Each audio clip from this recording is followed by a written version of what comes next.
This podcast is a production of Unfiltered Studios. If you would like to know more about joining Unfiltered Studios, please visit our website at unfpod.com for more information. What would you do if you discovered somebody stole your mind and there was only one way to get it back?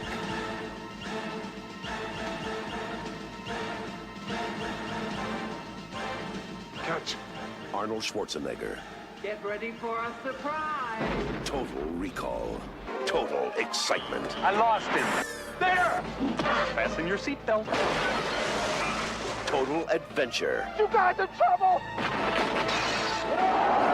Now you've done it. Total experience. Get ready for the big surprise. You wouldn't hurt me. After all, we're married. Total Schwarzenegger. Consider that a divorce. Total Recall. Welcome to Mars. In this world, when you steal a man's mind, erase his memory, and give him another identity, Who the hell am I? the most dangerous thing that can happen You think this is the real Quaid? is Total Recall. It is. Arnold Schwarzenegger, Total Recall. Get ready for a surprise.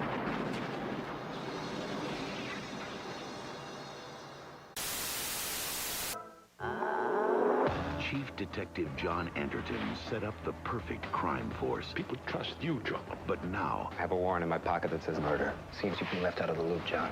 he has to run from it. He set me up! On June 21st, you can't hide. Scan the entire area, read anything with eyes and a heartbeat. So get ready to run. Tom Cruise, Steven Spielberg, Minority Report. Rough landing. Have to work on that. We mixed, we loaded it, we edited. Sometimes we get so deep into conversation that we have separate segments worthy of their own place in the sun.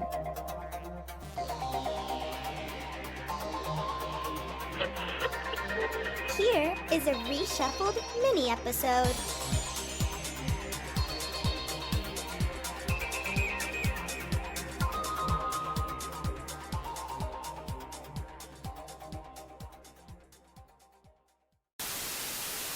And we're back with him here to join me in and just more, 10 best in a filmmaker's catalog is Podcasting After Dark, Corey Stevenson. Woo! This was not an easy filmmaker to cast. There's many Verhoeven fans, and some of them haven't seen even some of the better known ones. It always amazes me how many people I encounter who still haven't seen Total Recall or even some of his So Bad They're Good movies like Showgirls. So it's just like, man, okay, really? Okay.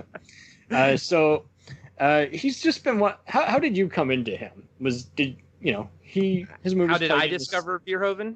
Right. He was pretty easy to find at the video stores and the movie channels, but he would just always come up, and he was a very satirical Dutch filmmaker, launched the careers of Rutger Hauer and cinematographer turned director Jan de Bont, movie baddie Jerome Crabb. He's always been one of those. He just kind of came out of nowhere. But how did you just personally just kind of cherish him?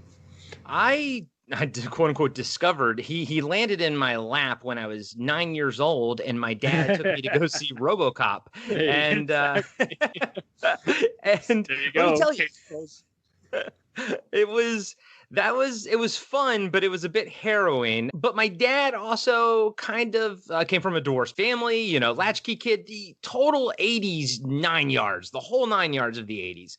And my dad and I bonded by going to movies together, and inappropriate movies age-wise for me, because he took me to see Aliens when I was like 8 years old. I saw Predator in the theater when I was like 8 or 9, and RoboCop. And for the most part, my dad, while he doesn't really know anything about film, he did a good job of sort of explaining to me how the blood shots work, like how people got shot and everything, and the blood packets. But I could not figure out how a dude melted on screen, and that blew my mind.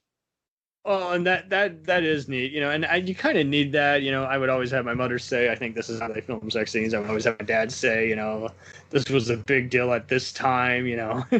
No one had seen slow motion like this before. So everyone has a bit of film history in them or remembers a certain movie because it was just, you know, it had a certain reaction to it a certain way. If you mention something, everyone instantly goes, been a decade since I heard that one, you know, for better or worse. And so his movies have a certain appeal. You've seen him multiple times, and so you've had his satire has eventually kind of met its mark, and at the same time some of his over the top stuff has really struck a chord with people who are watching it, you know, either for, you know, the content or emotionally or just plot wise. You know, he has so many different layers, and so he's definitely the kind of onion that you don't expect. He is, and also, like you mentioned satire, and he's Dutch, so that's like, it's kind of perfect for him to make American films because he's viewing at our ridiculousness, especially back in the 80s, and what he's seeing, he's viewing it from an outsider's perspective, which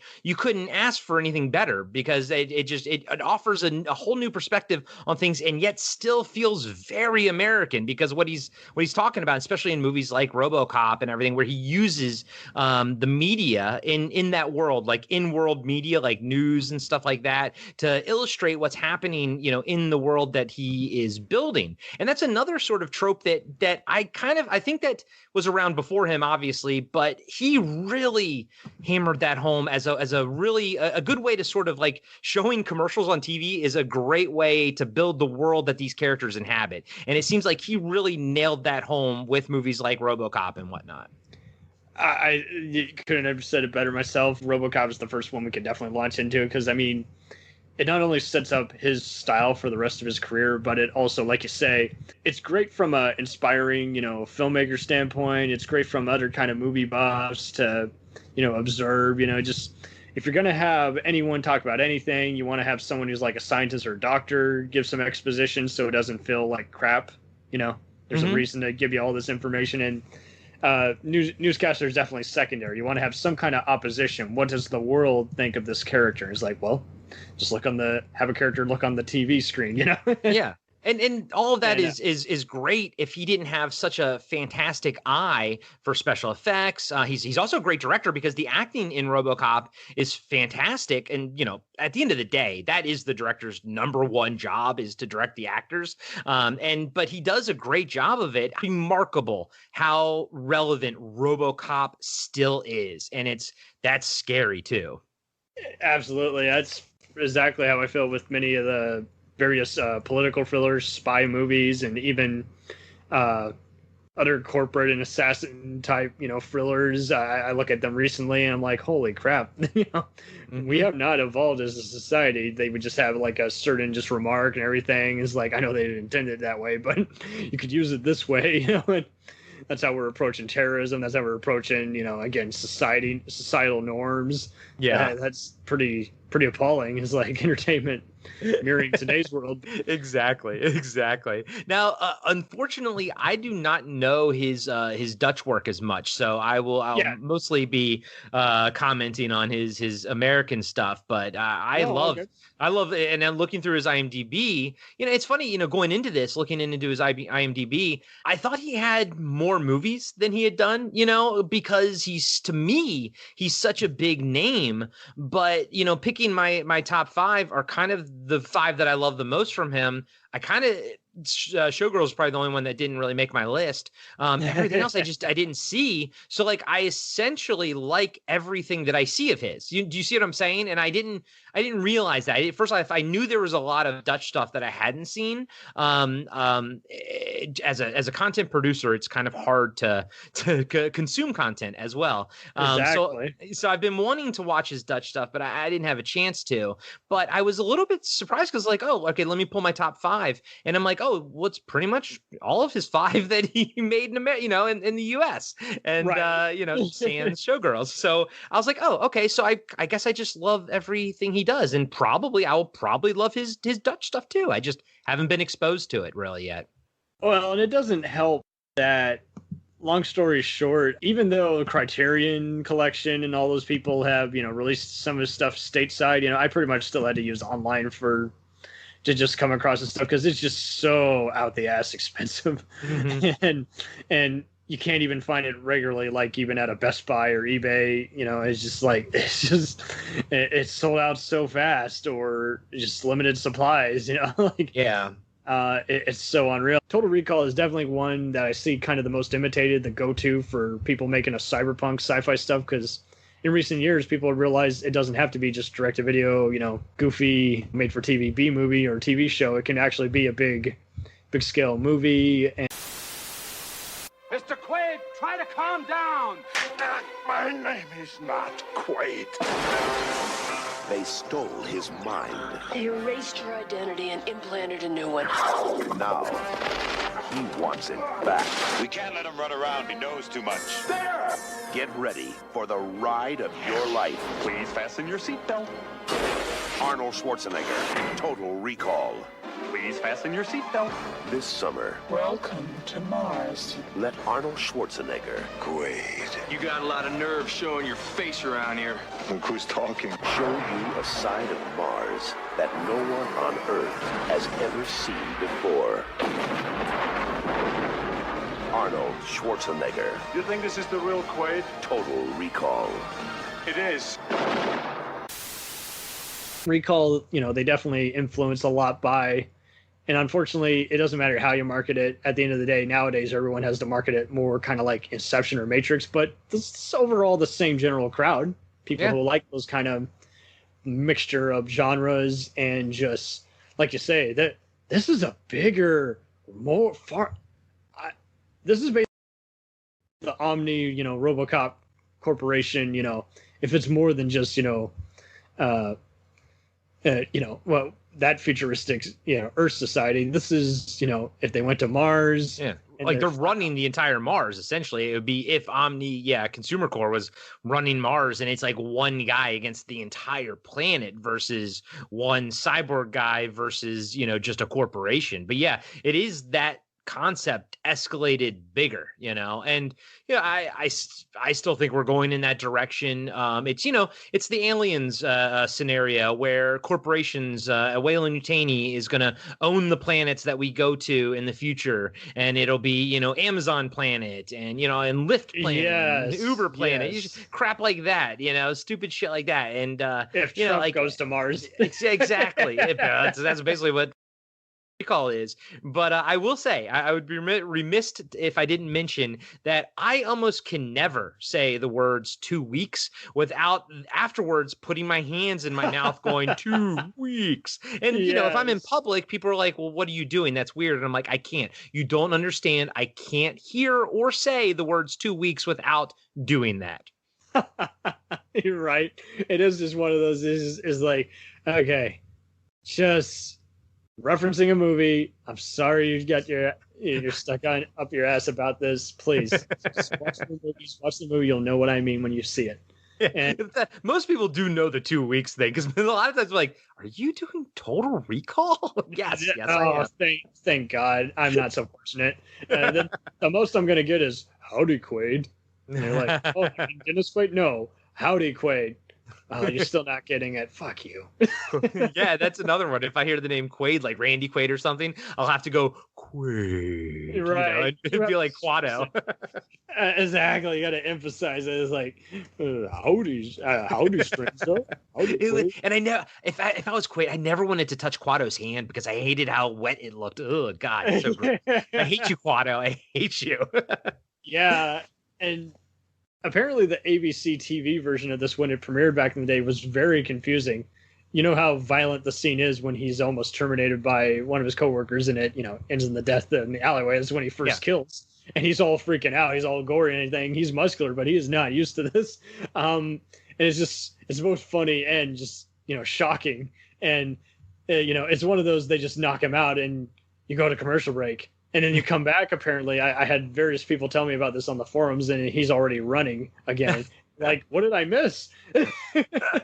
There's like, we can't fix this for TV. We're just going to cut it out completely. There were no alternate frames of this. And so it's so funny how Arrow's version of RoboCop, as well as Universal's recent party edition of stuff like Scarface, have embraced this. It's been so cool to where you can jump to have the TV edits as well as the kill counters and profanity counters. Yeah, with pop culture, I feel like, Yippee-ki-yay, Mr. Falcon was probably like one of the first, like the first time when like that is such like a deep cut, pop culture. But Farmer.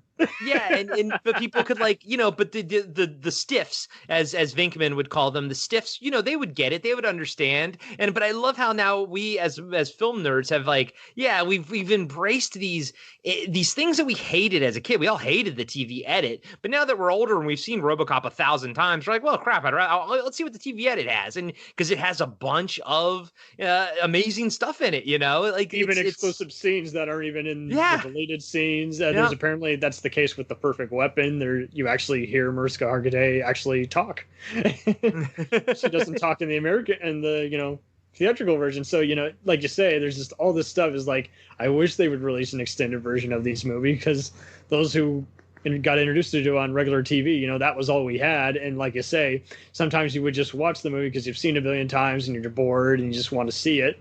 I commonly saw Total Recall on there, and it was always a lot of fun. And TNT occasionally still shows it late at night at 2 a.m. And it is one of those, is like, you can see where they're making the edits, but it's not intrusive. But it is one of those, is like, it's kind of darkly even more humorous. Is like, oh, I see what you did. No one knows that the stabbing death is way more graphic. There's blood spurting all over Arnold's face. And normally I don't like animal deaths, but the rat death is actually very hysterical, just because it just illustrates the villains more. Yeah. To them, that's all Arnold's character is, just another rat. Yeah. This movie does do a good job of just showing how, just because they're a ruthless corporation doesn't mean they're good at their job. They are sloppy. They're not trying to hide their presence. They're basically both the police and everything else. So they're just basically, for all we know, they're probably killing the families of these widows and all these other people. For sure. Yeah, exactly. Or killing, and if they're not killing them, then they're just paying them off. It's like, we're so sorry. It won't happen again. This is dark watching this in a Black Lives Matter post economy. Is like, Jesus. So they're not only just shooting on sight, but people laugh about seeing, the laser sights and everything. These guys, I mean, they can't even point the lasers the right way, but they illustrate that perfectly. I mean, the coworkers who are in on the pay, they're not good at killing Arnold. They're just only good at just throwing a punch and talking shit. Bet you didn't expect that, did you?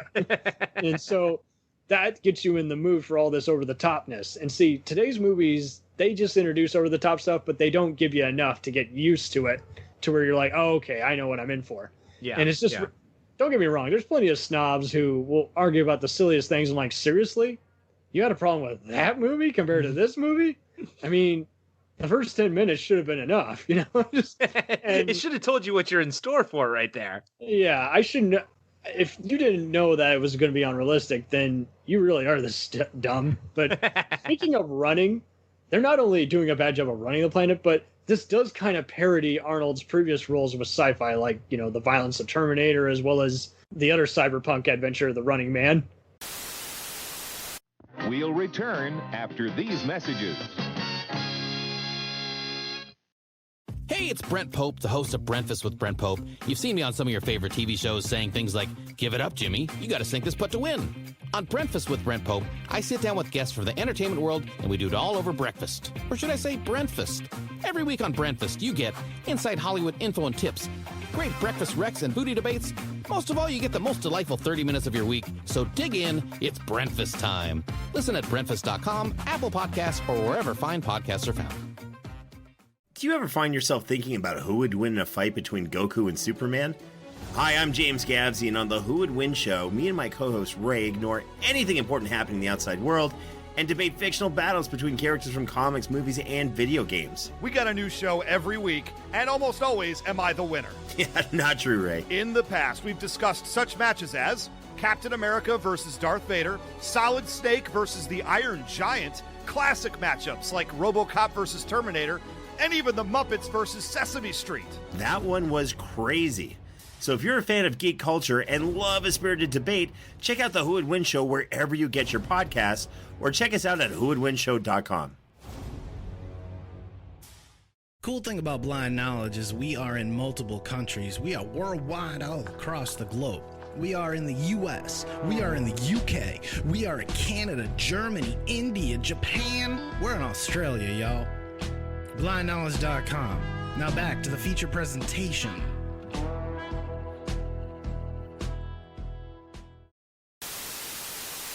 But I read Blade Runner in high school. So we're talking about the 90s, around the time that the 92 VHS edition comes out, where they wipe out the narration and put in the unicorn.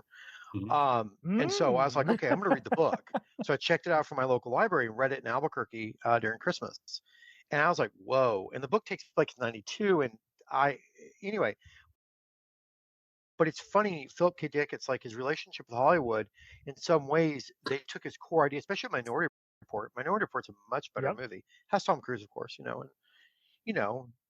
Steven Spielberg, people like that. Little Spielberg, I don't know who this guy is, but Spielberg made it. Some little guy, little indie director. There's a funny history behind with a shark once. Yeah, I know. Yeah, he's got to be chased by an alien and a shark, and maybe a dinosaur. But and it was so funny because when I saw Ready Player One, like it or hate it, I thought it was so funny. I'm looking at those cops that are in the background, like, those are totally the pre-crime cops from Minority Report. Oh, sure. I swear those are the same costumes. It's a Spielberg project, but Josh has seen it actually finally for the first time. I saw it today. Yeah. He saw it today, finally.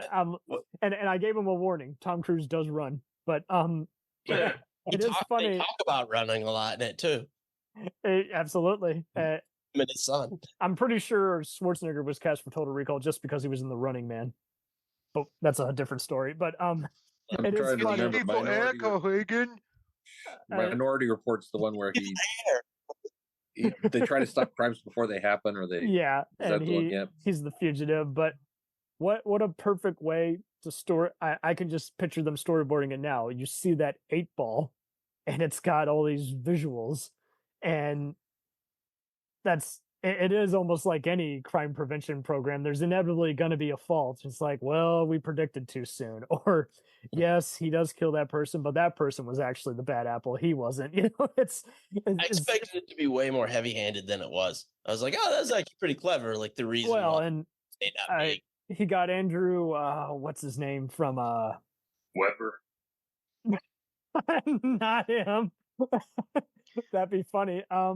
I mean, the Colin Farrell, Andrew Nichols. Solid. Yeah, from Gattaca, wrote the first draft, and then Spielberg hired this guy who had done some editorials on Homeland Security, showing how it ultimately doesn't work. But yeah, that kind of saved Colin Farrell. Other than the Joel Schumacher movies, that 03 was 02, 03. That's kind of when he and Ben Affleck were becoming internet punching bags, and I was like, I don't see a problem with him. He can act. But I mean, it's so fun seeing them experiment with noir in that. And my father would reference it every once in a while when he saw a cool new computer screen being advertised by Apple. It's like, oh, look at those touch screens and how they're working it. But yeah, with Total Recall, that could have easily been a disaster. But I find it so funny how Paul Verhoeven's Total Recall should have worked. It's because Paul Verhoeven. There we go. Look at that. Every Paul Verhoeven movie should not have worked. That was my intro to so many actors. Ronnie Cox, Sharon Stone, Einstein, yeah. Rachel Ticotin, I'm still a fan of, and also one of my Showgirls. Oh yeah, Showgirls. Oh, that's what he did next. I will love that and defend Showgirls till the day. It's fine, dude. We defend all kinds of movies here. We defend everything here. Gil has a few trashy movies he defends. I defend both versus Sever. It's all good. But you'll find this funny. For the longest time, Minority Report was supposed to be that sequel to Total Recall. But so I saw a funny editorial write-up of it once upon a time. Verhoeven version of Paul Verhoeven was going to work on it. Then his former protege, Jan de Bont, who was a cinematographer working for him on all the Rutger Hauer epics and everything. He goes to America, shoots other blockbusters for John McTiernan, like the original Die Hard and Hunt for Red October. Then he starts directing blockbusters like Twister and the Speed movies. But at one point he's like, I want to do a Total Recall, thing. Let's call it Minority Report. So he steals the rights away, and Verhoeven's like, you bastard. I see what you did there. Thanks. But then it just languishes, and then eventually that's when Spielberg's people took it over, and Steven's like, I want to make a totally different kind of movie. Just make a more thing where we just question, crime solving in the future. It's definitely more like Blade Runner than Recall. Jan de Bont was going to be the original director of Godzilla, that 93 that came out. And but the studios thought that it was too Japanese, the storyline. They want to make it more like Americanized. They thought the monster was too Japanese. They want to do something to the monster. That's when he started working on some other stuff.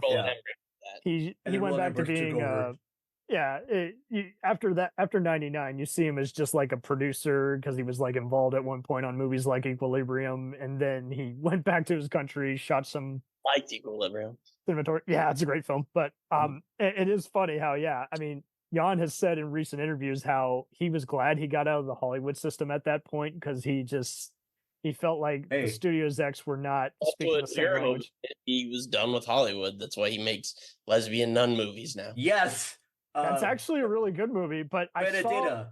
But it seemed, Benedetta, but it seems oh my God, so good. I see critics going, oh, he's trashy. I'm like, I wouldn't describe him as trashy. He's a satire guy. Yes, he's the greatest satirist of our He's making fun of Exorcist movies. Sure, that doesn't mean it's trashy. Movies are. There's a time he made fun of fascists. He makes fun of fascists, religious prosecution. Nazis. He makes fun of sex, and people think he's being erotic. It's like, no. It's like I still think Basic Instinct is a great film noir. Yeah. Classic right there. I think it's kind of like Alien, where people bash it because they get it mixed up with the ripoffs, I think, rather than have you actually seen the movie, But go ahead. Very much like there's certain things to like about that movie.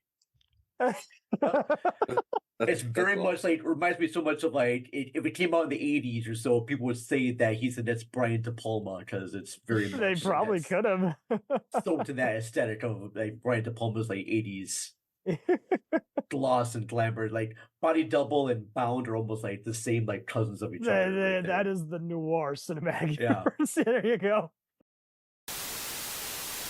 What does he like to work with? Impossible. Really? Wait a minute, let's not do that. Can you believe this how nosy he is? No, actually, you know what it is? There's just incessant teasing on the set. You can't do anything. You can't trip if you're like going off and you've finished your take and you're just going to the dressing room, you trip. You hear this voice from way behind in the set going, I saw that! You can't do anything without him teasing you about it. So, of course, the aim of the game is to tease him. But everybody got him back. Don't you get, like, beat up and kicked around a lot in this movie? Oh, God. I mean, I've never been involved in any film where I've been beaten up that much as in Total Recall. And not beaten up by guys. You kept saying this to me. I understand it. I appreciate your advice. But let me just tell you, I've been kicked. First of all, in the beginning of the movie, I've been kicked by my supposedly wife. For 3 days, we shot a fight scene where she had to kick me in the groins. Over and over and over.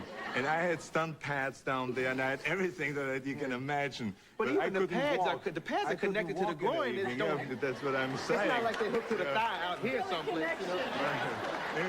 Maybe we should have followed. Contact is made. I should have followed his advice and wore condoms. Maybe they would have helped for those kicks. Yeah, the rubber, you got boing. Exactly, bounce off, yes. But if that wasn't enough, then when later on in the film we go to Mars, and there, of course, I get into a scene with her where I don't remember her because I have been deprogrammed. So we're going through this scene. I tell her that I don't remember you, and she says, "What's the matter with you? You know, what fell on your head?" And she turns around and she smacks me.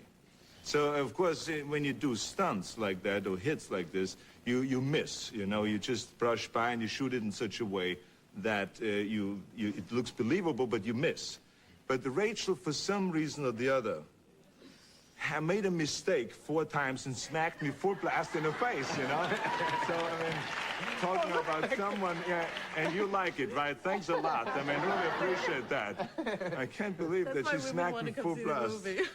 But maybe you can explain that if this really was a mistake, or maybe you can be honest now. We are on a show where you can be honest. I think that scene when we shot it, that's when we had the earthquake in Mexico City. The earthquake was that morning, 6.8. Sure, and then we that shot was the it. same. That was the reason. That was the reason. That Yeah, was that the was. reason. Yeah, Exactly. that's You were it. still a little nervous. Yes, I was. I wanted to get back at somebody, and he was the only one there. So. You know what? Rachel was made a love interest in a movie, so this is the second one that you're talking about, love interest. Well, I'm glad you came out. I wish we could talk longer. We're all out of time. When does the movie open? June 1st. There you are. Total Recall. So This is Rachel and Arnold, and we'll be back with the Pointer Sisters in a minute. Go check them out, y'all. No, Oriole, if I call you that, all right? Yeah. That is his name. Did you watch the remake before the original, or how did it with Total Recall? Did you watch the original first and then the remake, or you watched the remake first and then the original?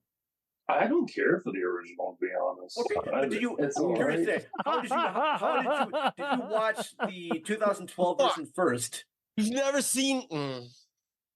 So wait, I've seen both versions. Which did you watch first? When did you watch first? I watched the remake first. Okay, so that would have something to do with it too. If you watch something first, Josh's point, and then you go back and watch the original, it probably is not going to make much of an effect. For people that grew up with the original and then saw the remake is not going to hold much weight to us because we saw the original first, and we saw the remake first. We may not have such love for the original. Maybe it just kind of depends on. We do have a mixture of nostalgia. Well, the original Recall gives away the story 16 minutes into the film. See, I never saw that. Been like Blue Sky on Mars. This is a new one. Of what's happening. Oh, that's a good segue. We meant to talk more about it. So, given how it was a story by Gary Goldman and Dan O'Bannon from Alien and Dark Star fame, I took it as this is just the ultimate Mars adventure movie. Like, in the future. Mars, look at three tits. Watched that and thought I didn't know what was happening the whole time, right? Yeah, I didn't predict shit. I but predicted anything with that. It's very there is no twist. There is no twist. Well, yeah, there is no spoon. And see, it predicted the red pill, blue pill that the Matrix later.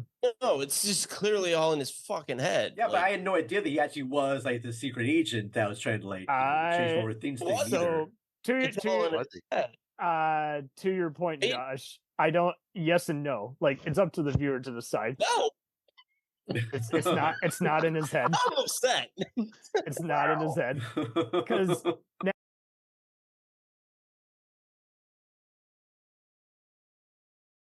now that's a good segue. To prepare for this episode, I read Dynamite comics. Not only their wonderfully rendered DC adaptation of the movie, which the characters don't look anything at all like any of the movie characters, but it's a cool read-alone story. Reasons. But they did Dynamite in 2011 did a sequel, and it is amazing. It's not perfect, but there's several times where people are freaking out and playing mind games on him. So if anything, if that's the case, he's having a mind game within a mind game, a nightmare within a nightmare. Like Inception. It is layers upon layers. Layers, donkey. Yeah. It's like lasagna. Layers. Like lasagna. But it's great artwork. They even explore what the spaceships are like leaving Mars, and one of them is called Battleship Potemkin. Andy? Okay. And I totally recommend it. Like, I think if you read these comics, Oriole, you'll appreciate the movie more. But don't get me wrong, you're not alone. My co-host John doesn't care for it, and he likes over-the-top movies, and I don't know if he just saw it when he was in bad mood or what. I don't know. Minority Report, though, I do feel lives on. Like, it is... I need to watch that again. That's one that I should watch again. I've seen it a few times. Today. I'm glad I finally got to see it because it's a treasure, but it should have a bigger legacy. Other than meta commentary because of the amount of time that Tom Cruise talks about running with his dead son. He's always running. Yes. Before like that became a thing, it's like he manifested it in that fucking. Yeah, Spielberg. He took notes from. A solid movie. The great, solid movie, fun video game, disappointing TV show that could have been better. And I But- rewatched that last weekend, and I think it hit differently because when I first saw Oh. the movie, I just had kids. My daughter was very young, Oh, jeez. and then when I saw it this time, I still have a young child again. That's right. And There's child kid's getting death lost. mentioned. It yeah. was Yeah. much harder for me as an adult. It's man way to watch murkier. Yeah. Mm-hmm. It was I can see that. it was hard. It was a lot harder, and I think Tom Cruise has done a few roles like Collateral. It's probably my favorite movie. Magnolia. Yeah. Magnolia, which that Vanilla ending, Sky. He needs Vanilla to- Sky. Tropic Thunder. That scene, he it all delivers comes back his- to Tropic Thunder. when his father is dying in Magnolia, I did not know that Tom basically just took his own trauma from his father and put that in there. And I Yeah. recently watched it. I was like, Jesus. But Minority Report is a movie that I literally just rewatched, and I thought The fact that he had the buzz cut and he was a no nonsense and the uses a way he very hides weird that Beretta in file, that movie. just a great cast. Actor. Like you don't think of him as such. When It's he- like Gwyneth Paltrow. We're distracted by the real life on professionalism bullshit, and But when he wants to pull that shit out, he can fucking he can. Yeah. yeah. He's not a person I'd either mess with in real life. He'd kill me 6 different ways. Man, the man can shoot. like I'd be afraid that he'd take out a samurai sword and chop me up. Oh, that's a great movie. Yeah, it's a good movie. I love Really that good movie.